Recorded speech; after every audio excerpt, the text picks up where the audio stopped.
ऐसी कोई संस्कार में कमी नहीं। पंडित जी को दक्षिणा कितनी देना, पीछे से सारा होगा। पंडित जी इतना लीजिए। एक जगह गए थे हम सज्जन के यहाँ, तो वो ऐसे ही होता था तिवारी जी, यही हुआ कि हम गए और कथा चल रही थी, तो यजमान जी बोले नहीं हम तो इतना देंगे। पीछे से पत्नी ने पौंड कसा, इतना नहीं देना। पंडित जी को कम से कम 11,000 तो दो, इतने दिन आप लगे रहे। तो फिर वो पत्नी के हाँ बिल्कुल सही बात, अरे बिल्कुल। कोई को बोले कि पीछे से आधे से चाहिए था हमें, वो तो बिल्कुल टनाटन तुरंत रख दिया। ऐसे दिव्य महापुरुष है भाई। हम जो कहते हैं पत्नी की बात मानना चाहिए, जब पत्नी धर्म के लिए भंडार खोल दे तो खुल जाना चाहिए। बोलो राधे राधे। अगर पत्नी धर्म के लिए कह रही है, अरे नहीं हमें इतना नहीं, इतना दान कर लेना चाहिए, समझ लेना उस घर में पत्नी लक्ष्मी का रूप बन करके। बोलो राधे राधे। अब अजामिल भी ऐसे ही माना, बोले रख लीजिए ना। हाँ ठीक है आप देवी जी कहती हैं तो हम जरूर रख लेते, आप कह रही हैं रख लिया। नारायण मरने लगा, वही नाम काम आया, नारायण नारायण बचाओ यमदूत भागे। यमदूत इसलिए भागे, इसने दुष्टता की थी, भगवान के दूत भागे, भगवान के दूत अजामिल को पकड़ करके ले गए और वहाँ रख लिया। बोलो राधे राधे। जोर से बोलना पड़ेगा। एक भागवत में एक दैत्य हुआ वृत्तासुर नाम का। कथाएं बहुत प्यारी प्यारी हैं माताओं, आप ऐसे सुनते रहोगे तो सुबह 4 बज जाएंगे, फिर भी कथाएं पूर्ण नहीं होंगी। पर आप लोग बड़े रसिक हो। हमारे तिवारी जी कह रहे थे, बोले महाराज जी आप ऐसी कथा सुनाते हो चुंबक से चिपक जाते हो। पता नहीं क्या है आपके अंदर, क्या आकर्षण है। वो जो बैठा वो उठता ही नहीं है, फिर वो थोड़ी देर बैठ करके सोचेगा 4 बार की उठे ना उठे, थोड़ा और सुन लेते हैं। हमने कहा ये आकर्षण हम में नहीं है, ये आकर्षण हमारे राधा रमण में है। हमारे राधा रमण में आकर्षण है। राधा रमण ही बोलते हैं, वही बुलवाते हैं। हमें क्या सामर्थ्य कि मैं उनके बिना एक शब्द बोल दूं, वही शब्दों में शब्द देते हैं। जब हम शब्द तुमको देते हैं, तुम्हारे हृदय में प्रफुल्लित करते हैं, तुम्हें आनंद आता है। आनंद इसलिए आता है क्योंकि राधा रमण तुम्हें हृदय से पुकारते हैं। राधे राधे। तो भैया अजामिल का उद्धार हुआ, एक वृत्तासुर नाम का दैत्य हुआ। अब देखिए नाम वृत्तासुर नाम का दैत्य है, पर भगवान से बड़ा प्रेम है। आपने कथा सुनी होगी, इंद्र का वज्र, दधीची जी महाराज का वो शरीर से बना हुआ एक वज्र था। आप लोगों ने सुना है ना, इंद्र के पास में वज्र था। वो वज्र वृत्तासुर को मारने के लिए दधीची जी महाराज की हड्डियों से बना हुआ। जैसे ही इंद्र ने वृत्तासुर को मारने के लिए वो प्रहार किया, वैसे वृत्तासुर ने उसमें हमारे बांके बिहारी लाल का दर्शन कर लिया। अहम हरे तब पादैकमूल दासानुदासो भवता स्विभूय मना स्मरेता सुपतेर्गुणास्ते वृणीतवा कर्म करोतु कार्य। वृत्तासुर कहता है भगवान से, कहता हम हरे तव पादैकमूलम। हे प्रभु दासानुदासो, मैं तुम्हारा दास नहीं होना चाहता, मैं उन संत ब्राह्मणों का दास होना चाहता हूँ जो ब्राह्मण संत तुम्हारी प्रशंसा करते हैं। बड़ी सुंदर स्तुति की, वृत्तासुर का उद्धार किया। आगे प्रहलाद जी का बड़ा सुंदर चरित्र आया। एक दिन क्या होता है, हिरण्य कश्यपु के यहाँ प्रहलाद का जन्म होता है। हिरण्य कश्यपु बड़ा पुत्र को प्रेम तो करता है, पर पुत्र को अपने विद्यालय में रखाता है। प्रहलाद जी बहुत बचपन से भगवान का भजन करते, पर यह बात अच्छी नहीं लगती है कश्यपु को। एक दिन क्या हुआ, हिरण्यकश्यपु ने अपने प्रहलाद को, बेटे को उठाया और बेटे को उठा करके नदी में फेंक दिया। पर जाको राखे साइया मार सके नहीं कोई, बाल ना बाका कर सके जो जग बैरी। अरे जिसको भगवान रक्षक हो उसे कौन मार सकता है। भगवान ने प्रहलाद की रक्षा की। हिरण्यकश्यपु ने कहा क्या तुम्हारा भगवान इस खम्भे में भी है। खम्भे में भगवान नहीं थे पर प्रहलाद का भाव था कि इस खम्भे में भगवान है, तो नरसिंह भगवान उस खम्भे से प्रकट हो गए। बोलो राधे राधे। खम्भे से भगवान जैसे ही प्रकट हुए और बड़ी तेज क्रोध अग्नि में भगवान जल रहे हैं, दहाड़ रहे हैं और दहाड़ते दहाड़ते हिरण्यकश्यपु से युद्ध हुआ। युद्ध होकर हिरण्यकश्यपु से भगवान ने कहा तेरा समय आ गया है। हिरण्यकश्यपु बोला मैं मर ही नहीं सकता, मैंने ब्रह्मा से वरदान लिया है। बोले क्या वरदान लिया। बोले मैं ना नर से मरूंगा ना मैं नारायण से मरूंगा। भगवान ने कहा मेरी ओर देख, मैं ना नर हूं ना मैं नारायण हूं, मैं नरसिंह हूं। ना मैं दिन में मरूंगा ना रात में मरूंगा। बोले ना दिन है ना रात है, सायं का समय है। मैंने ये भी वर मांगा था कि मैं ब्रह्मा की सृष्टि बनाई, किसी से नहीं मरूंगा। भैया ब्रह्मा को मैं रचता हूँ, ब्रह्मा मुझे नहीं रचते हैं। मैंने ये भी वर मांगा था कि मैं 12 महीने में किसी भी ब्रह्मा के बनाए हुए 12 महीनों में मैं किसी महीने में नहीं मरूंगा। तो बोला कि भगवान बोले भैया अधिक मास का महीना तुम्हारे लिए बनाया है। इस बार अधिक मास श्रावण अधिक पड़ रहा है। इस बार भोलेनाथ का श्रावण अधिक पड़ रहा है। आप लोग खूब भजन करिएगा भगवान का। समय आ गया, हिरण्यकश्यपु को भगवान ने पकड़ा, उसके पेट को फाड़ दिया, उसका देहांत हो गया। अब भगवान बड़े क्रोधित थे। ब्रह्मा जी आ रहे, विष्णु जी आ रहे, भगवान को प्रणाम कर रहे, पर भगवान नरसिंह बिल्कुल शांति नहीं रख रहे, बड़ी क्रोधता से उपचार कर रहे हैं। पर प्रहलाद को जैसे ही भगवान ने देखा गले लगा लिया। प्रहलाद को गले लगा करके भगवान ने कहा वर मांगो। बोले प्रहलाद ने एक ही वर मांगा, प्रभु एक ही वर चाहिए। बोले क्या। बोले यही वरदान दे दीजिए कि मैं अपने जीवन में कोई वरदान ना मांगू, आपसे प्रेम करता रहूं, यही वरदान चाहिए। बोलो राधे राधे। आगे बहुत सुंदर एक त्रिकुट नाम का पर्वत था। भगवान ने गज और ग्राह का उद्धार किया। उद्धार करके भगवान ने मत्स्य अवतार धारण किया। 9वें स्कंद में भगवान श्री राम सूर्य वंश का वर्णन किया और सूर्य वंश के वर्णन में बड़े सुंदर वर्णन करते हैं। उनके सूर्य वंश में एक राजा हुए, नाम है अम्बरीश जी महाराज। कौन से महाराज। अम्बरीश जी। सूर्य वंश में अम्बरीश जी हुए। अम्बरीश जी बहुत बड़े प्रतापी थे, बहुत बड़े राजा थे, सप्तभूमि के राजा थे।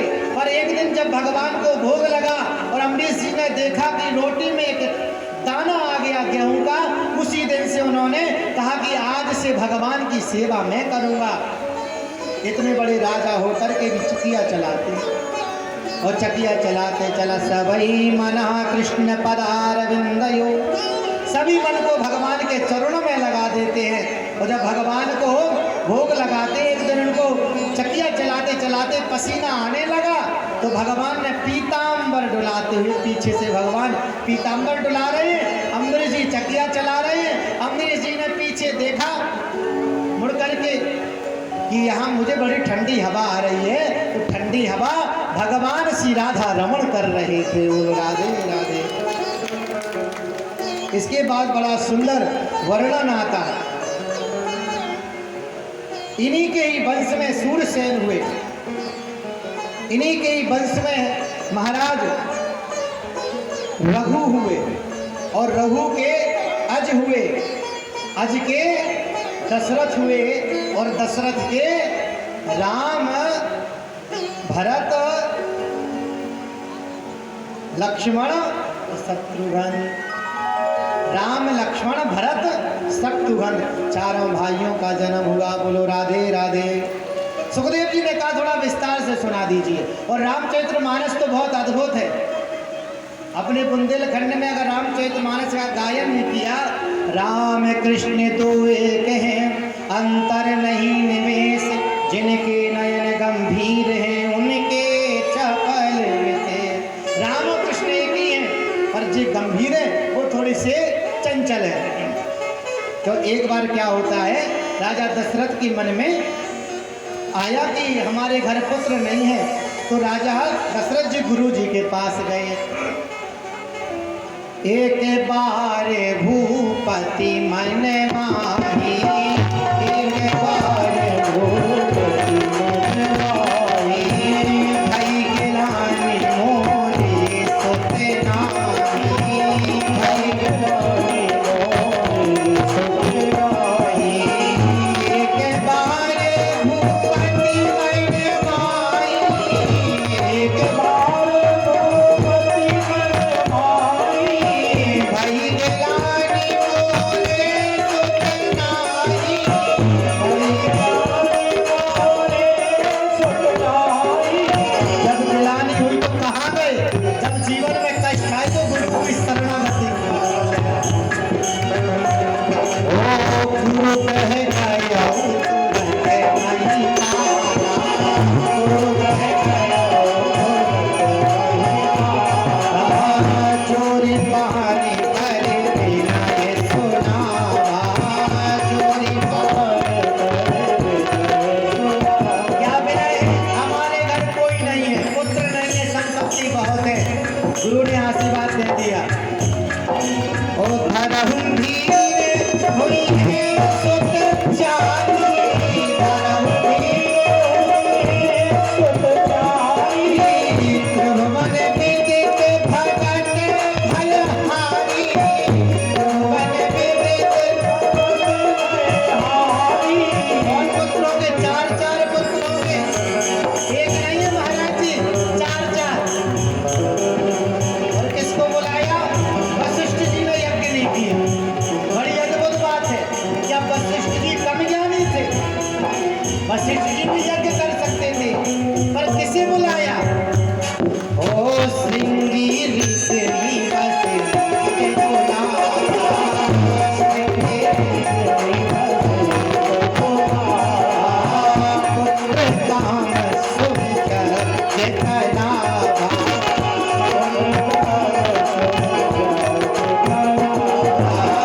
श्रृंगी ऋषि वशिष्ठ बुलावा, श्रृंगी पुत्र काम सुविचार करावा,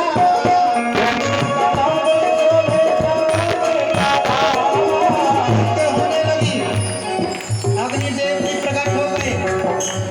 अग्निदेव जी ने राजा दशरथ को खीर दी। राजा दशरथ ने तीनों रानियों को बांटी। समय आ गया। क्या?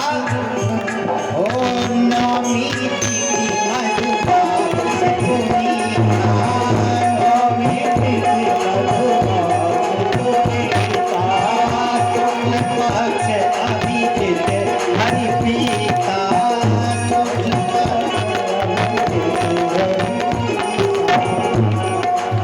कौन समय आया? नौमी तिथि आ गई।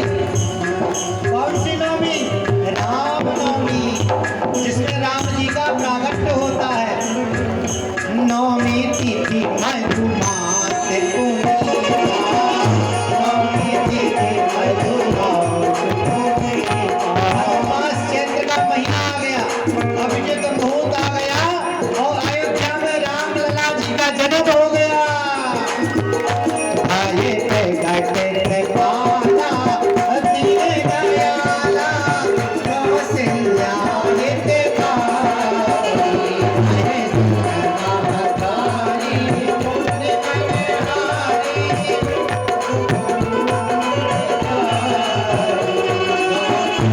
अभिरामा भगवत श्यामा,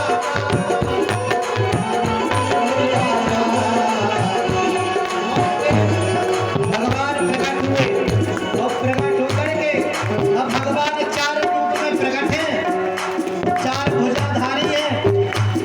तो जब चार भुजाधारी हैं तो माता जी ने कहा कि एक चतुर्भुज रूप त्याग करके छोटा सा रूप बना लीजिए। तो राम लला जी छोटे से बन गए। भरत जी का जन्म हुआ कैकेयी के गर्भ से। सुमित्रा के गर्भ से शत्रुघ्न और लक्ष्मण जी का जन्म हुआ और माता कौशल्या के गर्भ से प्रभु राम जी का जन्म हुआ। अब जैसे ये जन्म का समाचार राजा दशरथ के पास पहुंचा तो राजा दशरथ बड़े खुश हुए। अब तो नर नारियां देखो अयोध्या की सब ले लेकर के जा रही है। कितने ले जाती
जैसे बफर खाना हो रैया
अरे थक गए हो